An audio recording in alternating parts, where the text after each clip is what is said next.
Known as Twilight Ed, Edwin Henry Killian was a left-handed pitcher who won 102 games during an 8-year major league career. In 1902, he began his professional career with Rockford as part of the Indiana-Illinois-Iowa League. He did not pitch in the majors until he was 26 years of age.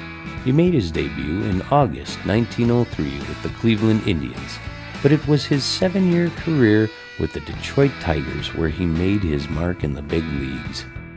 In 1904, Killian pitched in one of the most memorable games in Major League history when he and legendary hurler Cy Young each pitched 14 scoreless innings.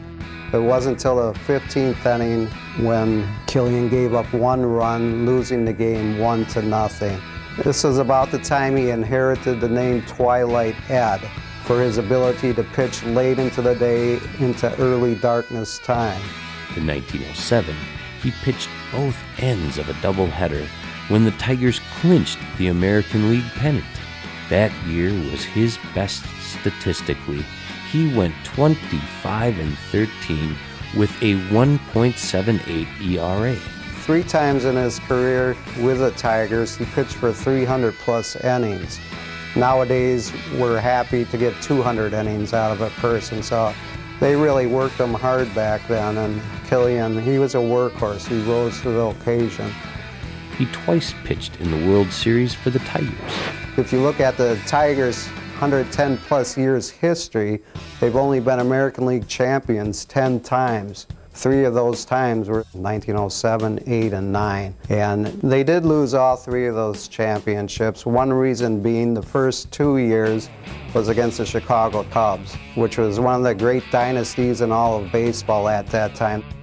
He gave up only 9 home runs in his career, including a stretch of over 1,000 innings where no one hit a homer off him. He's credited with that due to his sinker ball. People had hit the ball and it was always down to the ground, and not a lot of long balls were hit off that. Born in Racine to German immigrant parents, Killian pitched for the Racine Baseball Club in the late 19th century and early 1900s. Killian had a day off from the Tigers. He came back to Racine and pitched against Kenosha, who brought in Ed Walsh from the Chicago White Sox, who would eventually be a Hall of Famer. One interesting thing there to consider is Racine was bringing in their own hometown talent, where as far as Kenosha, they went outside to bring somebody in to pitch against Racine. It was an outstanding game. Walsh struck out 17 Racine batters, Killian 8 Kenosha batters, but Killian prevailed, winning the game for Racine 6-3. The next day he was back in a Detroit Tigers uniform. It's something we would never see happen again today. Killian ranks 8th on the all-time list of most pitching wins by a player born in Wisconsin, and is second to Shane Raleigh for the most wins by a pitcher born in Racine. In 1907, he hit .320 in 122 at-bats with 8 extra base hits. As was common with many players from the early days of baseball, Killian was a colorful character who was often at the center of the storm, and reportedly hazed then-rookie Ty Cobb by locking him out of the shower room.